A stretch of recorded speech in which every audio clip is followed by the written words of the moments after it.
My name is Helen Matthews. I'm a widow, 67 years old, and I've worked with numbers my entire life. I've always known exactly where every penny was.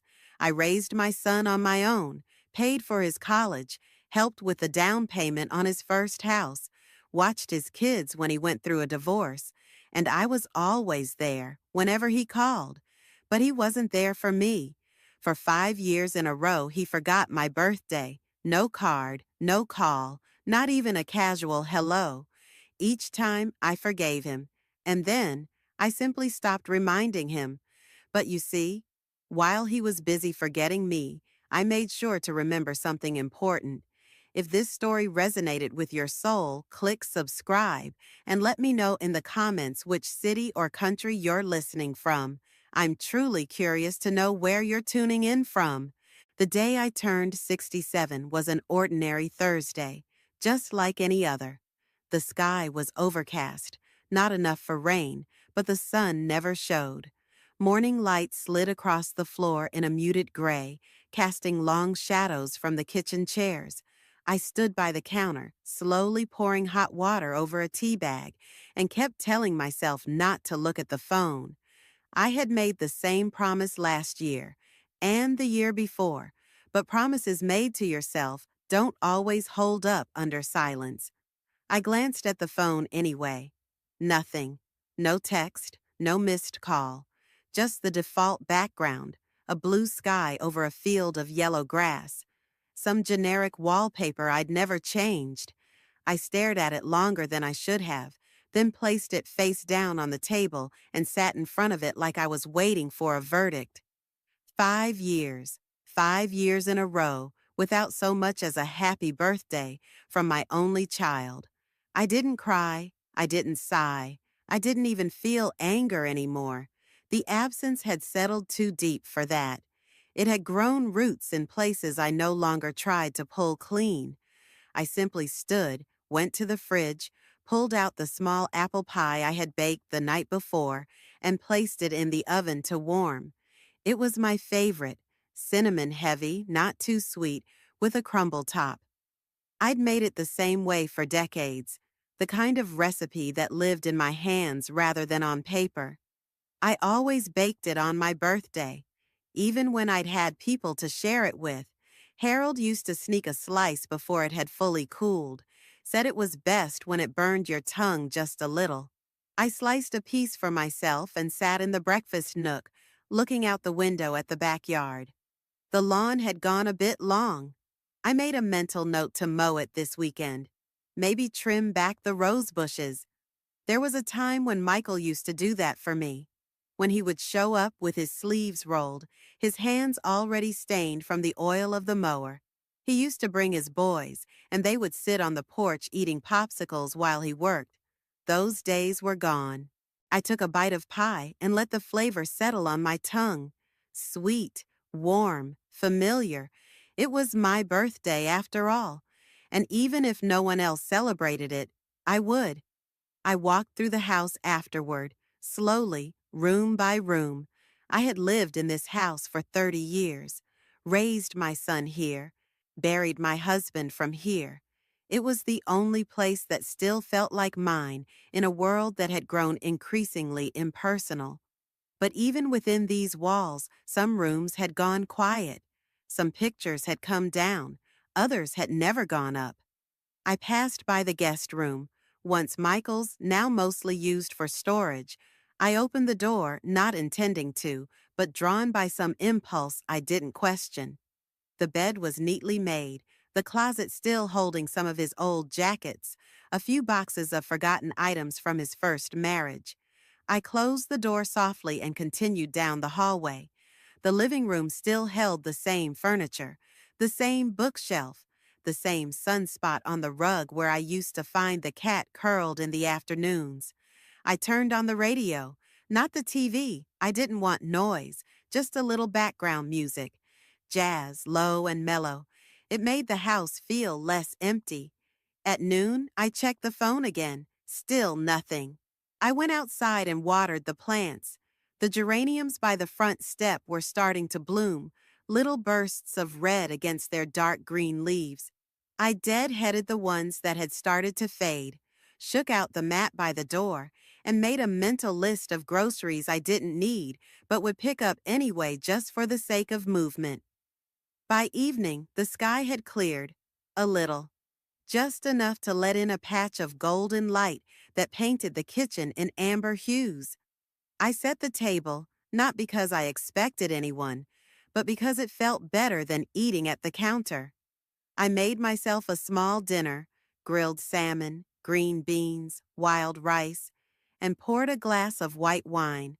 Before I sat down, I picked up the phone one more time, checked the call log. Still nothing. I sat at the table and raised the glass, not in a toast, not even in mock ceremony, just a gesture, a moment for myself. "Happy birthday, Helen," I whispered. No one answered, but I smiled anyway, because if I waited for someone else to remember me, I'd wither. And I wasn't finished blooming yet. It was a Sunday afternoon, one of those perfectly mild spring days that made you feel guilty for staying indoors.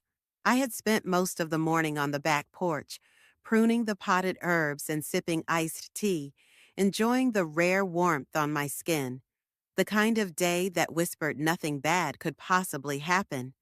So when the phone rang and I saw Michael's name flash on the screen, I felt a brief flicker of hope.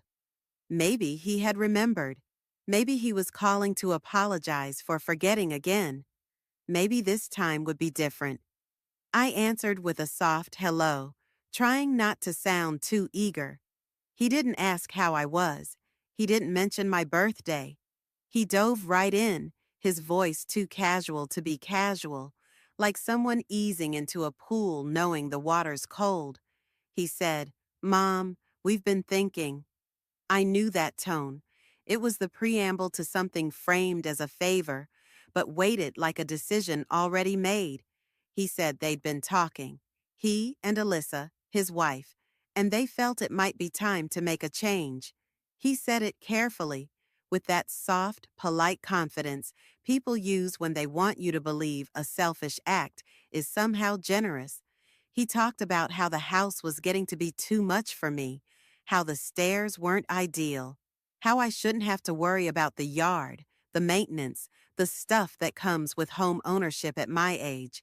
He said it would make more sense if I moved into a nice apartment or a senior condo, somewhere with amenities, somewhere easier. He made it sound like a gift. I listened. I didn't interrupt. He went on to say that the boys could use the extra room, that they were outgrowing their place, and that being in a bigger house, especially one already in the family, would be more logical than shopping for something in this market. He said they'd make updates, paint the walls, redo the floors, give the house new life. I wondered if he even realized what he was saying, that my life, my presence, my history was now considered old and in the way. He framed it all as kindness, as pragmatism, as family helping family, but nowhere in his voice did I hear love. Not real love, not the kind that remembers a birthday or calls just to say hello. This was logistics, optimization, downsizing me to make space for himself. He said they could help me look at places, that they could even help me pack. He didn't ask if I wanted to leave. He didn't ask what the house meant to me. He didn't ask if I was okay. I stayed silent for a few moments after he finished. I could hear Alyssa in the background, her voice muffled but unmistakably present. She was there, orchestrating, shaping the offer. I imagined her pacing, giving Michael nods or hand gestures of encouragement as he pitched the plan. He asked what I thought. I said I appreciated the concern. I told him I'd think about it. It was the safest answer, the one that bought me time, the one that didn't show how my chest had hollowed out with something between hurt and fury. After we hung up, I sat in the living room without turning on the lights. The afternoon sun painted long stripes across the carpet. Everything in the room was still, the books on the shelf, the vase on the table, the old Afghan draped over the arm of the couch. I looked around and saw not just furniture, but years. Memories layered into fabric and wood and chipped ceramic. I saw Harold's chair, now unused. I saw the fireplace mantel, where Michael's graduation photos still stood. And I saw him as a boy again, clear as if he had walked through the doorway, his sneakers scuffing the tile as he ran in from school, holding up a crumpled drawing of our house with crooked windows and too many birds in the sky. How proud he had been to show it to me. The way he'd crawl into bed on stormy nights, whispering, "I'm not scared, just cold," and press his small hands to my chest. I remembered him refusing to leave for kindergarten until I tied his shoes exactly the way he liked, double-looped, bunny ears every time. I remembered baking cupcakes for his 7th birthday, each topped with a tiny plastic dinosaur, and how he cried when the green one got squished. I remembered the night he broke his arm falling off his bike, and how he clung to me in the emergency room, trusting without question that I'd make the pain go away. He had once believed I could fix anything. Now he believed I was in the way. Later, I made myself a cup of tea and sat on the front steps, watching the breeze stir the tulips. I thought about the sacrifices I had made, the long nights working overtime when Michael was in college, the summers I had given up vacations so I could help with his down payments, his children, his recovery after the divorce. I thought about how often he had said, "Thank you," how often he had asked what I needed in return. The answer was not often, almost never. And now he was asking for my home, asking with a smile, with soft words and gentle tones and a rehearsed sense of reason. But asking nonetheless. He had forgotten my birthday. Again. And now he was asking me to forget myself. Again. But I wasn't going to, not this time. After Michael's call, I didn't sleep well. Not that I expected to. His words had burrowed under my skin, not as daggers, but as something dull and persistent, an ache you only notice when you try to sit still. I found myself pacing the house that night, walking slowly through each room with bare feet on cool hardwood, touching surfaces as if they might disappear. Around midnight, I opened the hall closet, the one with the plastic bins and the dusty wrapping paper rolls, the one that held tax returns from before he was born, faded warranties, and the history of my life in crinkled manila folders. I reached for the black accordion file I kept tucked all the way in the back, beneath the blankets, behind the unused board games. My fingers found the edge of the plastic, and I pulled it out like I was lifting something sacred. I set it on the dining table, turned on the overhead light, and opened it. The documents were exactly where they were supposed to be, organized, labeled, proof that I had not only lived, but worked, built, saved. My entire adult life cataloged in numbered tabs and paper clips. I was always good with paperwork. I didn't trust memory as much as I trusted ink. There it was, the deed to the house. My name. Just my name. When Michael was going through his financial troubles, bad credit, divorce, mounting debt, I had agreed to co-sign for the house. He couldn't secure the loan alone. He had begged, said it was temporary, said it was just a formality. I hadn't hesitated. Of course I helped him. I was his mother, and when the lender recommended the title be placed in my name for simplicity, I didn't question it. I just signed. Now, a decade later, that signature was my anchor. I held the document in my hands for a long time. It was printed on thick paper, the legal kind that made a sound when you flicked it with your nail. My name, Helen Matthews, typed in bold black letters, property owner. No liens, no co-owners, just me. He had forgotten that. Or maybe he assumed I had. As I sat with the file, I found myself drifting back to when Harold was still alive. The house had felt warmer then, not just because of his laughter or the smell of his coffee every morning, but because it was a place we shaped together. I remembered the way he used to hum while fixing the sink, how his hands were always a little rough, how he insisted on planting roses along the fence, even though neither of us had a green thumb. I remembered lying in bed next to him, listening to the hum of the ceiling fan, talking late into the night about our plans, about Michael, about growing old in this very place. He loved this house. He loved the creak in the third stair and the window in the kitchen that always stuck in the summer. We fought here, laughed here, grieved here. It was the place where we danced slow in our socks to no music at all. I remembered how he stood next to me the day we first got the keys, handing me a bottle of cheap champagne and toasting to forever. I remembered the Thanksgiving when the oven broke and he improvised the entire meal on the grill in the backyard just to make sure Michael's first college break home still felt like home. Harold would have known exactly what to say to Michael now. He wouldn't have raised his voice. He wouldn't have lectured. He would have just looked him in the eye and reminded him who built this place, who kept it whole, who was still here. But Harold was gone, and I was the only one left to do the remembering. In the years that followed the purchase, I'd paid property taxes, maintenance, replaced the roof, painted the siding, not because I expected thanks, but because I wanted to protect what I had helped build, what I believed would one day be his, if he earned it with respect. But respect had a funny way of disappearing when people thought something already belonged to them. I opened another file, the one marked Estate Planning.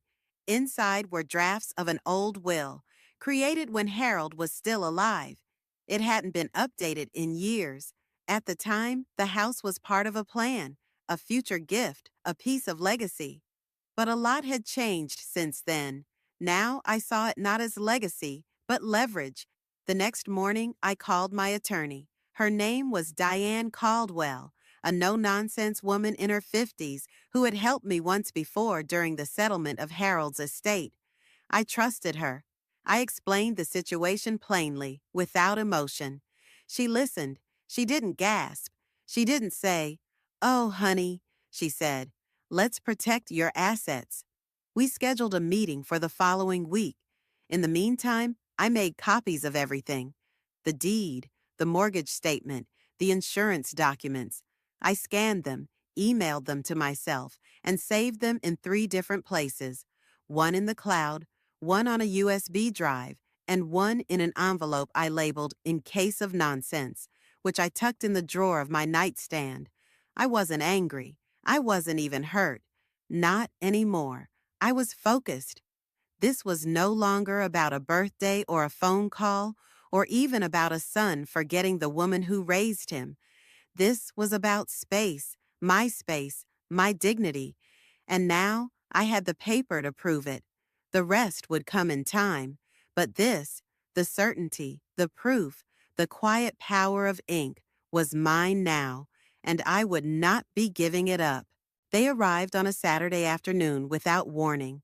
I had been out in the garden all morning, pulling weeds and turning the soil with my hands, feeling the warm dampness work its way under my fingernails. There was something grounding about that kind of labor. Honest, repetitive, quiet. I was rinsing off the tools at the side of the house when I heard the car pull into the driveway. It wasn't a surprise, not really. I had felt it coming since the phone call. Michael stepped out of the driver's side, dressed neatly but casually. His presentation outfit, khakis, polo shirt, sleeves rolled up just enough to look relaxed, but intentional. Alyssa was with him, wearing oversized sunglasses and a tense smile. She carried a manila folder under her arm. That folder told me everything before a single word was spoken. They greeted me with light, practiced voices. Alyssa complimented the garden, said the tulips were lovely this year. I nodded, wiped my hands on my pants, and told them to come in. I offered water. They declined. We sat in the living room. They took the couch. I stayed in my chair. Michael began with a sigh. like this was going to be hard for him, like what he was about to say was brave or difficult or undeserved. He said they had been thinking again, talking about the future, the family, the kids, the finances. He used all the right words, responsible words, grown-up words. Then Alyssa opened the folder. Inside were documents, not legal documents, at least not yet, printouts, spreadsheets, market values, projections. There was even a mock-up of the house painted in a more modern color. They had done their research. They had a plan. He explained it slowly, carefully. The house, he said, had appreciated in value. It was a smart time to sell. The equity could go toward a new place for me, something smaller, more manageable, maybe in a retirement community with on-site health care. He used the phrase aging in place like it was a gift. They had found a few listings already, just ideas, condos, senior living villas, quiet, safe, low maintenance. I listened. He said they could help with the logistics, of course, packing, moving, sorting through the garage. Alyssa added that they'd be willing to handle the sale. They had a friend in real estate who could move the house quickly, discreetly. And, she added, they'd make sure I got a fair share. That's when I knew. They weren't offering me anything. They were offering to manage the extraction of what they believed already belonged to them.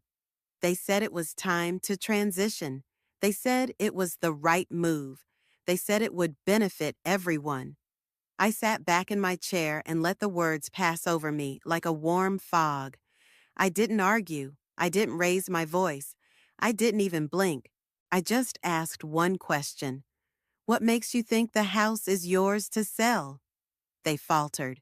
Michael blinked. Alyssa's mouth opened, then closed. He said something about family property, about understanding, about how we'd always said the house would be his one day. He talked about sacrifice, about shared investment. He mentioned how much time they'd spent here helping me, visiting, fixing the porch light that one time, bringing dinner every few weeks. I let him finish. Then I stood up, walked to the hallway, and returned with a single sheet of paper. The deed. I placed it on the table in front of them, pointed to the line with my name. Just my name. Their silence stretched, the same way silence stretches in courtrooms and hospital rooms, the kind of silence that doesn't need to be filled because its meaning is already heavy enough. Michael stared at it. Alyssa went pale. I told them calmly that the house had always been mine, that it had been in my name from day one, that their assumptions had never changed that fact. I told them I appreciated their concern, but I had no intention of moving, no intention of selling, no intention of leaving. They sat there for a few seconds longer. Then Alyssa closed the folder, her movements stiffer now, angrier. They said they needed time to process. I said I understood. They left without another word. After they drove off, I returned to the garden. The sun had shifted, and the soil was beginning to dry. I knelt down, placed my hands in the earth, and felt the roots beneath my fingers. Still strong, still mine. It took them 3 days to come back. 3 days of silence after I laid the truth on the table. I had expected an argument that same night, or maybe a flurry of texts, or some backpedaling in the form of apologies or explanations. But there was nothing, just a vacuum where their confidence had been. Then, on Wednesday afternoon, they showed up again. I saw the car from the window. I didn't move. I didn't rush to greet them. I just waited. The knock came, 3 sharp raps, and I answered with the calm I'd been practicing. They stepped inside like the house had betrayed them, like the walls themselves had switched sides. Michael's face was tight, his jaw clenched. Alyssa's sunglasses stayed on. Her arms were crossed over her chest like armor. Michael began to speak, and it wasn't the voice from before. It wasn't measured or soft. It had a new edge, cold, controlled, but only barely. He said he couldn't believe I was doing this, that after everything they'd done for me, after the holidays, after bringing the kids by, after making sure I never spent a birthday alone, I would pull this. He used the word pull like I had staged a performance instead of telling the truth. He said he felt blindsided. I asked how he could feel blindsided by a fact that had always been true. Alyssa cut in then, her voice sharp. She said it wasn't fair, that I had taken advantage of a bad situation, that Michael had trusted me with the paperwork when he was vulnerable, and that now I was using it against them. She called it manipulation. I let her finish. I asked if either of them had ever paid the property tax. They hadn't. I asked if either had ever paid the insurance, or covered the roof repair, or replaced the furnace last winter. They hadn't. I asked if they remembered why we had put the house in my name to begin with. That's when Michael snapped. He shouted, not just raised his voice, shouted, loud, raw, like the dam had broken. He said he was sick of being treated like a child, sick of being reminded of his mistakes, sick of me holding everything over his head like some kind of punishment.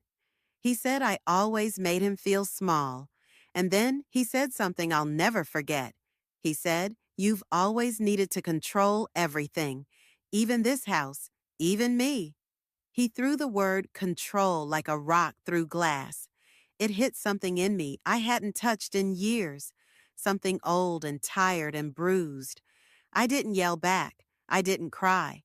I simply told him that I wasn't trying to control anything. I was just no longer willing to be erased.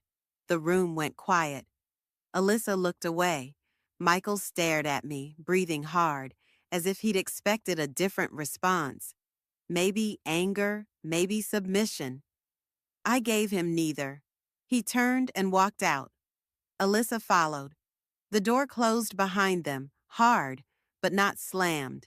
The silence afterward was thicker than usual. It wasn't peace, not yet, but it was the clearing before it. I walked into the kitchen and sat at the table. My hands trembled slightly, not from fear, not from sadness, but from the weight of standing up. The kind of trembling that comes after a storm has passed over your roof and left it standing. I looked around at the space I had built, preserved, loved. The house hadn't changed, but something in me had, and I wasn't going back. After the outburst, everything went still. The house returned to its normal rhythm almost too easily, like a song resuming after a sudden crack of thunder. But it wasn't the same, not really. The silence felt different, sharper, more deliberate, like a silence chosen rather than imposed. There were no more visits, no texts, no emails, no calls, not even accidental ones. For the first few days, I kept glancing at my phone, not because I was waiting, at least not consciously, but because that's what habit does. It tricks you into hoping. But by the end of the week, the screen remained dark and silent. I started rising earlier than usual, long before the sun was up. I'd sit at the kitchen table with my coffee and stare at the slow brightening of the sky outside the window, the way it turned from charcoal to lavender to soft blue. I'd listen to the creaks in the floorboards, the distant hum of the neighbors' sprinklers, the occasional rustle of leaves as birds returned to their branches. Everything in the house was quiet but alive, breathing. I filled my days with motion, not out of panic, but purpose. I cleaned the pantry, alphabetized the spices, went through old files, shredding paperwork that no longer needed keeping. I tackled the garage, dragging boxes out into the sunlight and deciding what could stay, what could go, and what needed to be dusted off and brought back into the house. I found photo albums I hadn't opened in years, snapshots of my wedding, Michael's first steps, camping trips in the Smokies, a birthday party where Harold wore a ridiculous hat and danced like he was still 25. I didn't cry when I looked at those photos. I smiled, sometimes laughed. The images didn't feel like ghosts. They felt like anchors. On Wednesday, I drove to the farmer's market and bought tulips, pink and white. I arranged them in the tall blue vase that used to sit in the living room before Michael said it clashed with the new rug. That vase had ended up in the garage with the rest of the dated decor. I brought it back inside, cleaned it, and gave it its old place on the mantel. It looked right there, like it had been holding its breath, waiting to come home. I started cooking again, really cooking, not just throwing things together to eat in silence. I made my favorite soups, roasted vegetables, baked cornbread in the cast iron skillet my mother passed down to me. I sat at the table for every meal, cloth napkin in my lap, music playing softly in the background. I lit candles some evenings, not out of loneliness, but ritual, a gesture of care for myself, something I had forgotten was allowed. One morning, my neighbor Claire stopped by with a basket of lemons from her tree and a small note that read, "For the brightest porch on the block." We sat in the sunroom for an hour, drinking tea and talking about nothing urgent, just spring dresses, a new bakery that opened on Main Street, and her latest obsession with crossword puzzles. It felt easy, light, like friendship should. That weekend, my old friend Louise came into town. We hadn't seen each other in nearly 2 years. She brought a bottle of red wine and a pie she claimed was almost homemade. We spent the afternoon on the back patio, under the shade of the elm, reminiscing about road trips we took in our 30s, laughing about Harold's terrible barbecue skills, and marveling at how fast time moved when no one was paying attention. She stayed until the porch lights flickered on, and when she left, she squeezed my hand and said, "You seem more like you again." The pause brought clarity. Without their voices in the background, without their expectations hanging over my shoulders, I could finally hear my own. It wasn't angry, it wasn't bitter, it was calm, confident. It asked questions I hadn't let myself ask in years. What do I want? What kind of mother do I want to be now?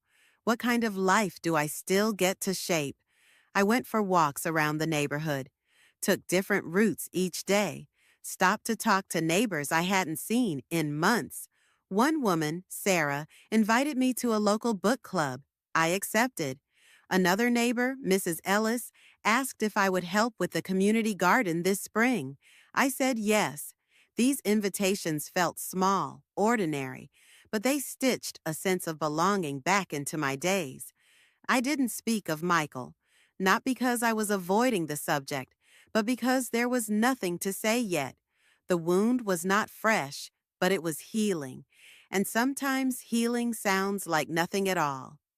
One evening, I sat on the back porch with a glass of wine and watched the stars emerge one by one. The breeze was light, just cool enough to make me wrap my shawl a little tighter. I looked up at the sky and thought how strange it was that the quiet I once feared now felt like safety. There was peace in the stillness, in the knowing, in the owning.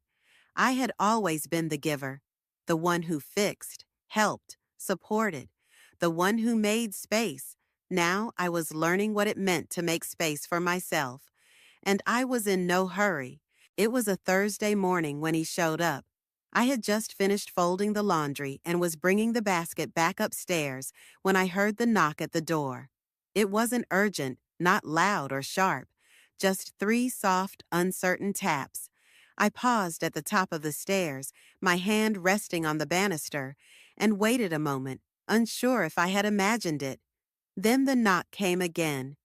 I walked to the front door slowly, heart quiet but alert. When I opened it, Michael stood there alone, holding nothing but his keys in one hand, his shoulders hunched slightly inward like a boy sent home from school. He wasn't wearing the practiced smile this time. His face was bare, tired. He looked older than the last time I'd seen him, or maybe I was finally looking without filters. He asked if he could come in. I stepped aside and let him. He didn't go far, just inside the foyer. He stood there like someone unsure of the floor beneath him, as if every movement might trigger something. I didn't offer him coffee. I didn't ask him to sit. I waited, then softly, so softly I almost didn't hear it. He said, "I'm sorry." He didn't look at me when he said it. His eyes stayed fixed on the hardwood floor, on the spot where the rug once lay before I had it removed and cleaned. He said it again, a little louder. Just those two words, not an explanation, not a justification, just an offering. I didn't answer at first. I watched him, watched how his hands fidgeted with his keys, how his breath was uneven, how the weight of the past few weeks seemed to rest in the slope of his shoulders. For a second, he looked like the boy who used to come home from school, drop his backpack by the door, and sit silently at the table when he knew he had done something wrong. He finally looked up. His eyes were red around the edges. Not tears, not yet, but close. He said he didn't know how things got this far. He said he hadn't realized how much I had been carrying all these years, that he'd let things pile up, expectations, assumptions, and never stopped to ask what I needed. He said he hadn't meant to hurt me, that when he brought up the house, it was never supposed to feel like an eviction. He said they were trying to do the right thing, but he admitted that maybe they had confused right with easy. I listened. I didn't nod. I didn't interrupt. I let the words settle in the space between us like leaves falling one by one. He struggled through each sentence, not because they were hard to say, but because he finally understood they mattered. Then he said, "You've always been there for me, and I never really asked how to be there for you." That's when my throat tightened, not because I needed the apology. Truthfully, I had stopped needing it weeks ago, but because there was honesty in his voice I hadn't heard in years. Real, unvarnished vulnerability. I took a slow breath and motioned for him to sit in the living room. He nodded and followed, sitting on the edge of the couch like he wasn't sure he was allowed to get comfortable. I sat across from him and, for the first time in a long while, let my voice carry the softness it once held when he was young. I told him about the time he climbed onto the roof of the garage when he was 6 and refused to come down until I promised he could have peanut butter and jelly for dinner. How he used to sneak popsicles from the freezer and hide the wrappers under the sofa cushions, thinking I'd never find them. How, when he was 8, he wrote me a note that said, "You are the best mom in the whole wide world," folded it into a paper airplane, and threw it at me during breakfast. He laughed at that genuinely. The sound cracked something open between us. I reminded him of the night he got lost in the grocery store and how I found him sitting in the detergent aisle, hugging a bottle of fabric softener and trying to look brave, of how he used to make up songs while brushing his teeth and insisted we call them tooth tunes. He smiled, eyes glassy. "You were wild," I said, "and beautiful, and mine." The room held that moment gently, like a glass bowl holding sunlight. He said nothing, just nodded slowly, the memories pressing into him as deeply as they lived in me. I told him I wasn't angry anymore. I told him I had needed space, and I had taken it, that the silence had been hard, but it had given me clarity, that I didn't expect him to change overnight. I only expected him to see me again, not as the woman who always made things work, but as a person with her own edges, her own needs, her own story. He asked if I would forgive him. I said yes, but I also said forgiveness wasn't permission to forget. That was the difference now. We sat in the quiet for a while longer.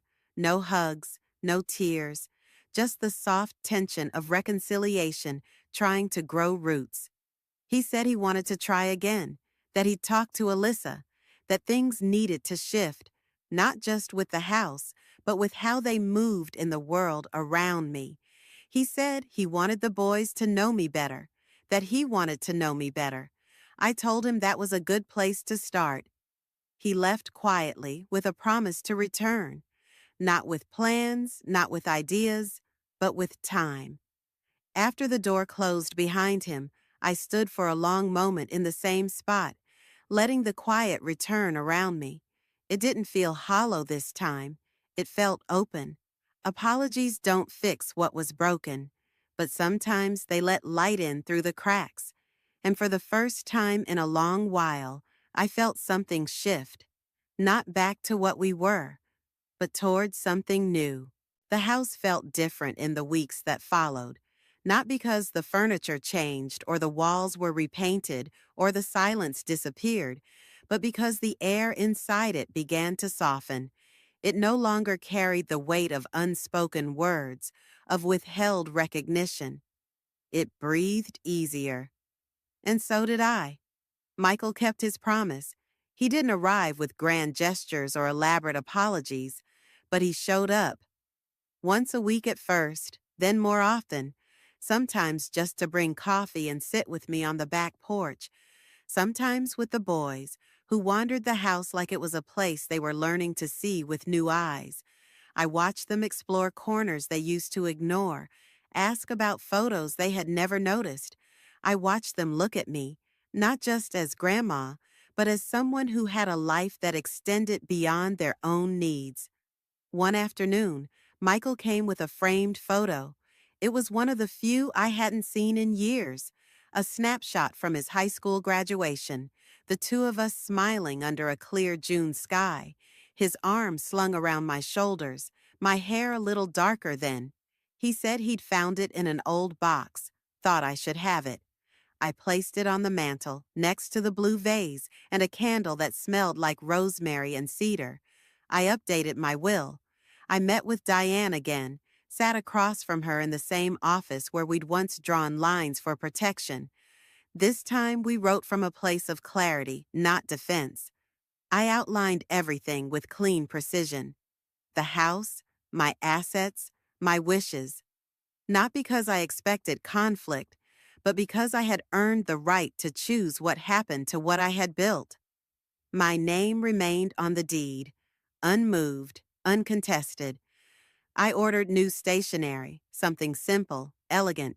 Cream paper, soft texture, embossed at the top with my name, and beneath it, in smaller print, Helen Matthews, Cedar Ridge Lane, Charlottesville, Virginia. My address, my name, my home. It felt good to see it that way. Not as a label, not as a location, but as a statement of being. I began planting again. Early spring gave way to full bloom, and I dug into the soil with a different kind of purpose, not to fill time, but to claim it. I lined the front walk with daffodils, added climbing jasmine to the porch rail. I hung a new wind chime just outside the kitchen window. Its gentle tones drifted in with the breeze and sounded like laughter, soft and unexpected. Neighbors noticed. They waved more. A few stopped to ask about the garden, about the chime, about how I managed to keep the hydrangeas so vibrant. I told them the truth, that I listened more now, to the light, to the quiet, to what the house wanted to become.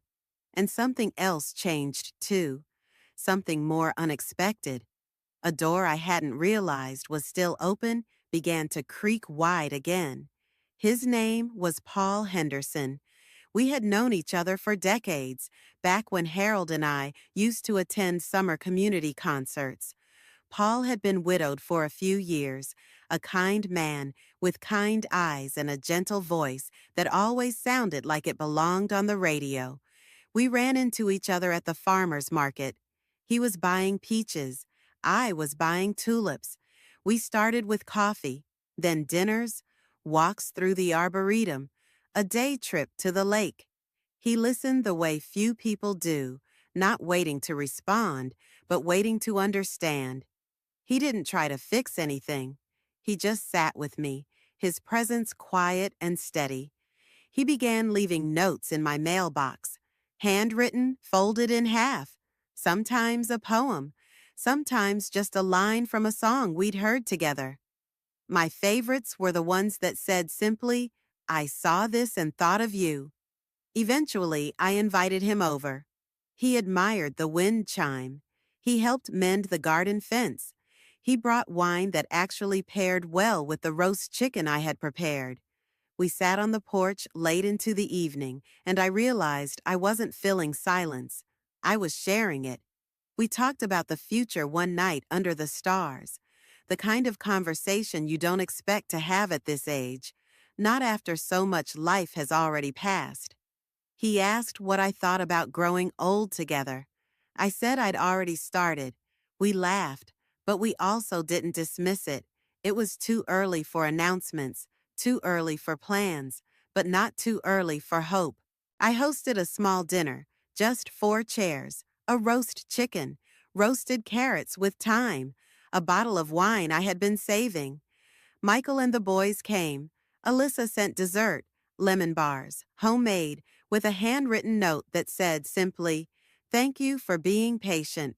We ate outside under the string lights I'd strung across the patio. The boys laughed. Michael offered to fix the back gate that had been squeaking. I said I'd like that. I didn't say more. I didn't need to. That night, after everyone left and the house returned to stillness, Paul stayed behind. We sat on the porch with a blanket around our shoulders and stared up at the sky. It was one of those clear evenings where the stars look almost reachable, where the darkness doesn't feel like a closing, but a vast, open promise. The wind chime sang once, soft and certain. I looked around and saw everything in its place: the chair, the garden, the light still glowing in the kitchen, and I whispered not for anyone else to hear, but because the words felt real and final. This is my home. This is my address. And for the first time in a long, long while, this is my life. And maybe, just maybe, my second chance at love, too.